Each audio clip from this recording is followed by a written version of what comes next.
This is Shanti from Shanti TV.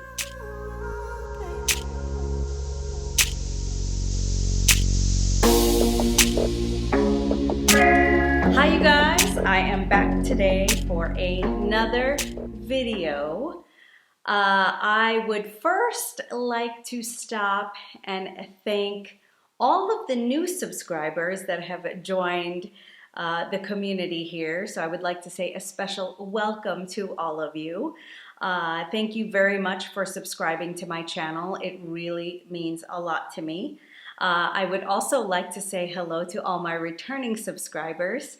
A lot of you have been commenting on the last video that I created. You've been sending me messages on IG, and I really appreciate all of the comments and all of the various things that you want to talk about. It's very exciting to be able to interact with the people that are out there beyond this screen that I talk to every week. So thank you very much for joining me again today. My name is Shanti, and I put out videos every week about various different things. Today is not going to be anything about bags. Today's video is going to be actually about my hair transition from going from my natural, very dark brown hair to colored hair. I've probably done every color under the rainbow to my natural hair color, which I have gone through a complete full transition of. So today, I'll be talking about that. And if that is something that interests you, then please stick around. So you guys might be wondering why in the world I decided to stop coloring my hair. That is a very big question. There were several different motivations behind it. Honestly, I would say even 5 to 10 years ago, I always in my mind thought at some point I would end up letting my hair go natural, but I was very pointed about how I would do that. I had a very specific way that I kind of wanted to do it. I thought maybe I would like go completely natural and then put in dark pieces where I wanted to create some contrast and things like that. So I had been planning that in my mind for a long time, but the truth is I really enjoyed coloring my hair. I enjoyed having different looks at different times. For me, getting my hair cut into a new style, getting my hair colored into a different color was something that I always was very open to. I wasn't afraid of changing it up and doing something new. It was the quickest way that I could get something different when I wanted just to change it up a little bit. And my hair was always kind of the thing that got me there. So I haven't lost that. That is probably one of the things that's I still think about. I still think about, hey, what if I want another color? How would I do that? But back to how I got to where I am. During COVID, I experienced a lot of different emotions, as I'm sure many of you had. We had a lot of time at home. A lot of the places that we would typically go to were shut down, including the hairdresser. So I was coloring my hair during COVID. And I think it was during COVID that is really what pushed me over the edge and over the decision to actually go ahead and see what my hair would turn out like if I let it go natural. It was a very difficult decision, I would say, because there is a lot of pressures from society that and a lot of belief systems that we have all grown up with that say, well, if you go gray, you're letting yourself go. And in fact, when I had, asked my husband about it, I said, hey, what do you think about that? I think his very first reaction was, wow, I don't want it to seem like you've let yourself go. And again, I think that was just the first reaction, but he was like, well, do whatever you want. If you don't like it, you can always color it back. And I thought, well, okay, that's logical. That's true. But either way, I wanted to see what my hair looked like. I was very, very curious about what my hair looked like. And so I decided to try it. So the other big motivation for me was because I would have to go to the hairdresser every 3 weeks to color my roots. And at a certain point, even when I was going to my hairdresser, the hairdresser was not able to get my roots completely covered. Like my hair was just rejecting the color. And that was getting very frustrating for me because I would go in, right, to have this perfect looking hair without any roots. And after my first wash, I could see that it hadn't really taken. All of it had not taken. So that was very frustrating. I was spending a lot of time doing this every 3 weeks. I was spending a lot of money doing it every 3 weeks. And so I just wanted to give it a break. I just needed to see what my hair was going to do if I just let it go natural. And so those were some of the motivating factors around why I decided to go natural. So how did I do this? Did I research it? What did I do? Well, the first thing I did was try to find other people that went through this transition. And that's the first thing that I started looking up. So I went on Instagram and I went to go look up hair accounts of women that had decided that they wanted to go through this transition, and I started following them.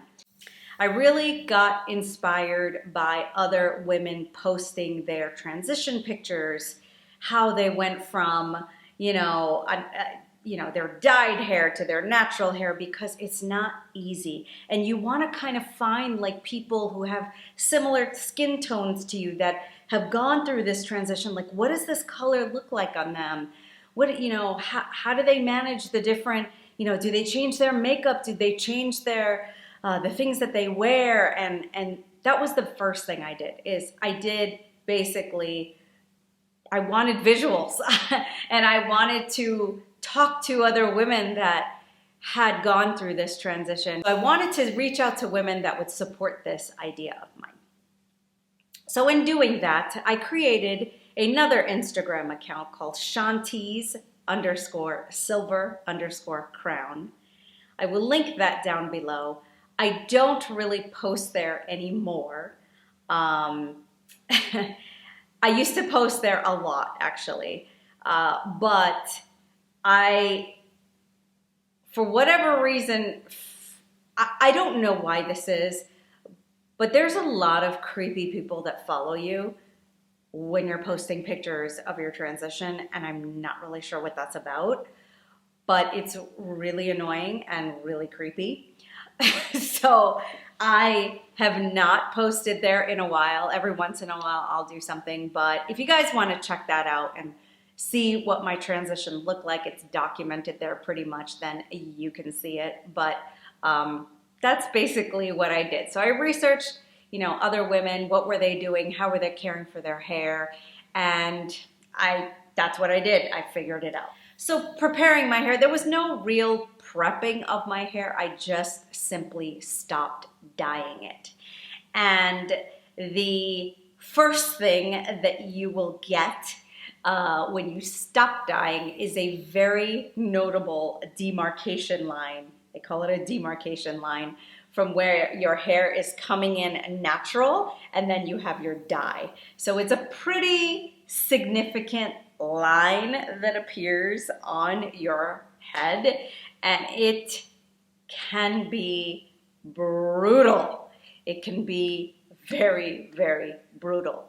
I would say that is one of the most difficult things that I did. And I thought about, well, what can I do to make it, go a little smoother? Like, this is really hard. How do I figure this out? And, I just went through it. Some people add some more lowlights to their hair to make it look like it's a little bit more natural coming in. And I just said, I'm not going to do anything. I'm just going to go through it.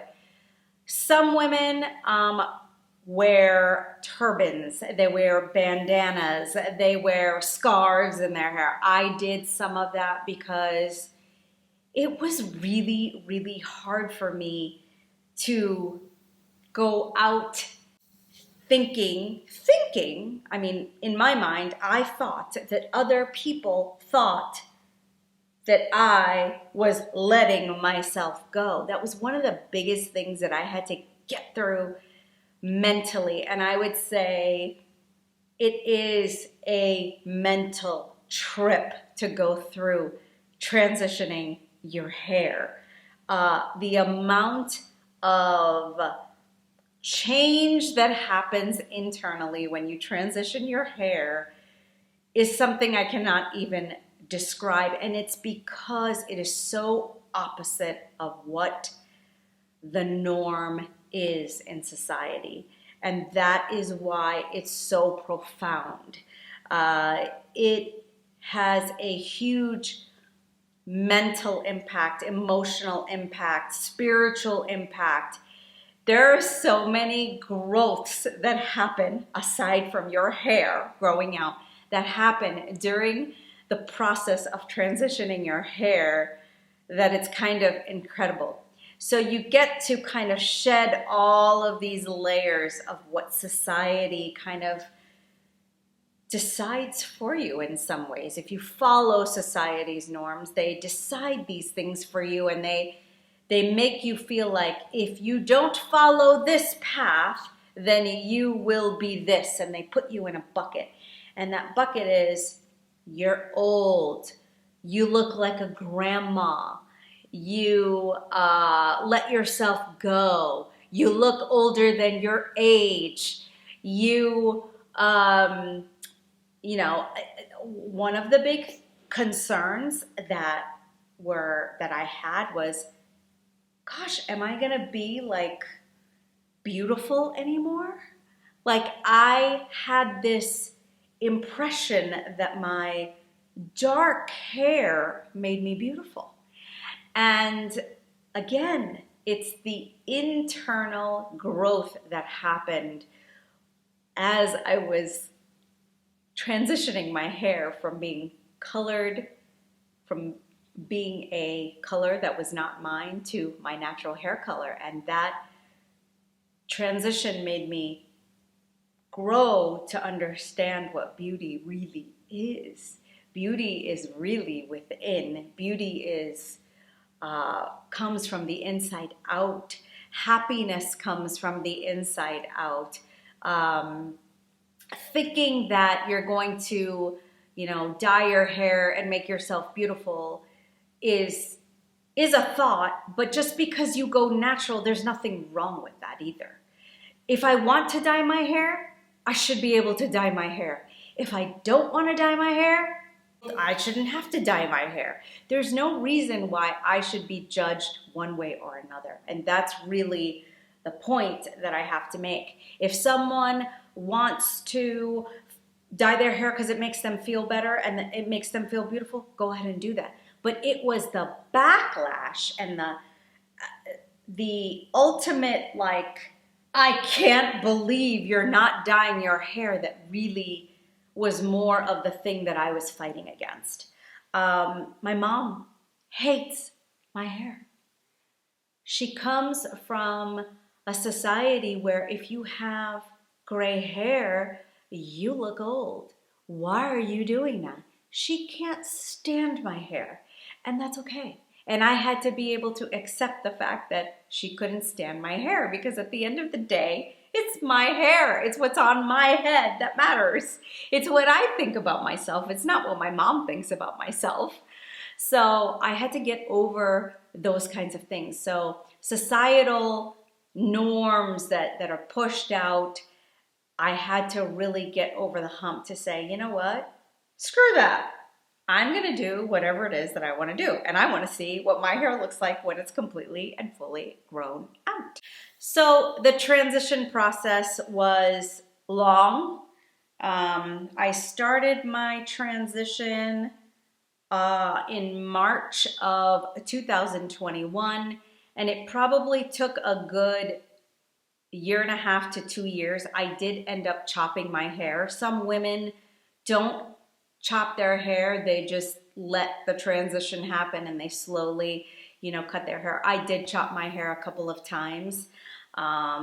Just because, again, for me, changing my hair up is really important. Changing my look, changing how my hair looks is something I like to do. And so I did that. So what are the benefits of having your hair go natural? So one of the benefits that I had pretty much after a year and a half is extremely healthy hair. So one of the things that I was facing when I was coloring my hair is my hair was thinning. I was losing a lot of hair. I still am losing hair, but I feel like I am losing less hair than I used to. Before, my hair was falling out in clumps. I also attribute that to stress. I think stress has a lot to do with your hair and how it performs. But I would say the first benefit that I noticed is the health of my hair got better. The other thing that changed about my hair is, I would say, the texture changed a little bit. I think my hair is a little bit thicker than it used to be, which I absolutely love because I love thick hair.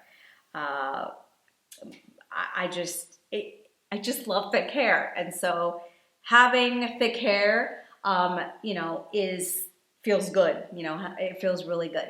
So, what are some of the things that I feel I had to adjust or change? I know when I first started getting in the gray, and if you can see my hair, it is very silver, we'll call it silver, in like basically around my crown, right? Around my crown, I basically have a lot of silver hair coming in. In the back, you will see that it's mostly black. So I have this kind of tiger thing going on, which is really interesting.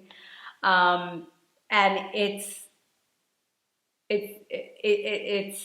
different. I mean, it's different. It's naturally being highlighted. It's kind of interesting. I will say this. I have seen pictures when I wear my hair back like this, and I had taken a picture when my daughter graduated, and I noticed my face looked really washed out, and I didn't like that. So I actually like so if you can see here, I have kind of this black stripe going through, and I really would like to add a few more chunks of that here in between so that I don't have this kind of solid look.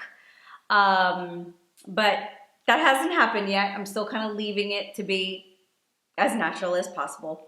So I would say that's some of the cons. Did I change up some of my makeup? I felt like I had to.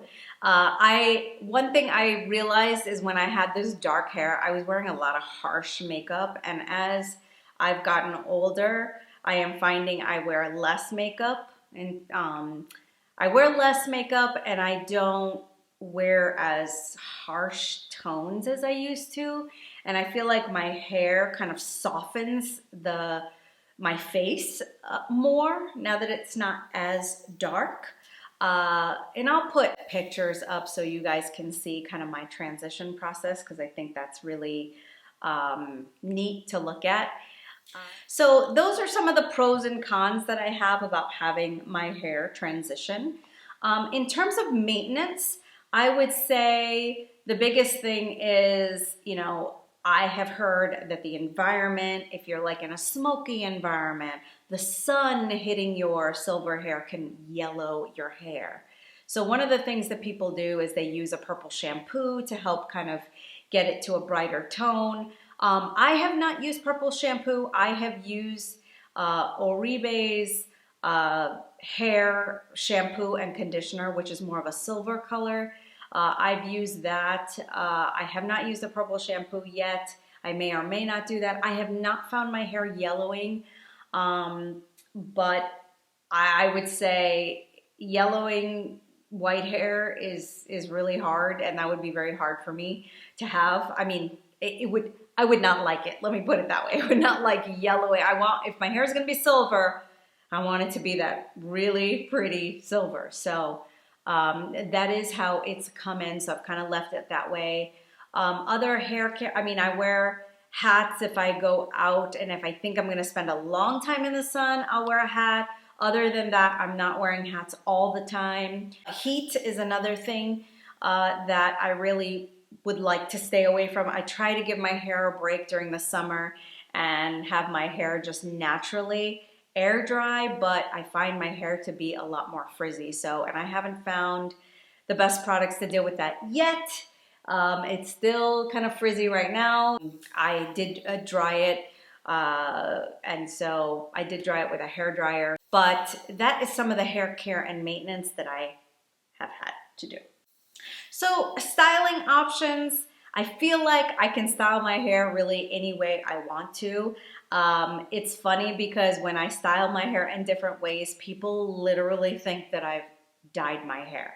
So if I take my hair down and I wear it down, you'll see a lot more of the black. If I have it go this way, you'll see some black hair. If I go that way, you'll see that it looks different. That is the coolest thing about my hair at this moment, is that if I wear it in different hairstyles, it literally looks like I've done something different to my hair, which is pretty cool. I think it's pretty cool. So, how hard was it? I would say it was hard, but it was hard not because it's hard for your hair to grow out. It's mentally, emotionally challenging to take this step to decide that you are going to go against what society tells you. And anytime anybody has to do that, that is a big deal. So the biggest piece of advice that I can tell you is to find other women that have gone through this transition. I mean, men go through this transition all the time, and they don't seem to need to find a community to help them do it because, again, it's standard. In the community of men, it's standard for a man to go gray. When a man goes gray, they look distinguished. But when a woman does it, they look old. Like, what's that about? It's not okay.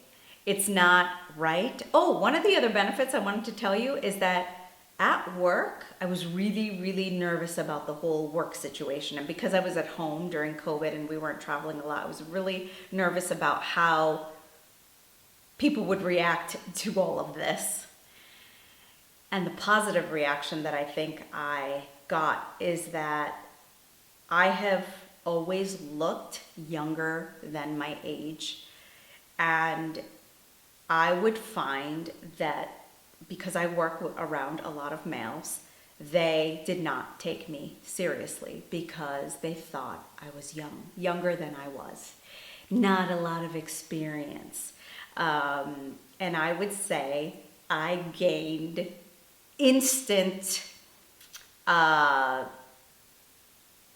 I gained the ability to instantly show off that I've got experience. I've been doing this job that I'm doing for a really long time, and you need to listen to what I have to say, because I'm not saying it because I don't have any experience. I'm telling you this because I've done this before, and I've done it tons of times. And I'm telling you, this is normally what the outcome is. And I really feel like this hair has helped in shattering some of the beliefs that people may have had about me when I was in my workplace. So that is one of the other positive things that I experienced. But anyway, back to if you guys are trying to embrace this type of a journey, I encourage you, for those of you who are thinking about it, who are scared, don't be afraid. I would love to hear down in the comments below if this is something you've thought about doing, if this is something you've done and then went back. I would love to hear that also. I just had to stop my entire video because my card was full, but I'm back. And I just, in closing, wanted to say, if you guys are wanting to start your transition, I'd be very happy and very curious to hear what your comments are. If you have questions, if you have whatever, if you have comments about how you may have tried to do this and you felt you were unable to do it, or if you have any questions I can answer, I'd be more than happy to answer any questions. But leave your comments down below. I'm curious, is there anything you're doing that's helping you with keeping your silver hair more silver? Do you have any tips or tricks that you want to share with other people? Leave those comments below so that everyone can kind of get in on the conversation and help each other out. So with that being said, that is all I wanted to share with you today. I hope you've enjoyed this video and I will be back next week.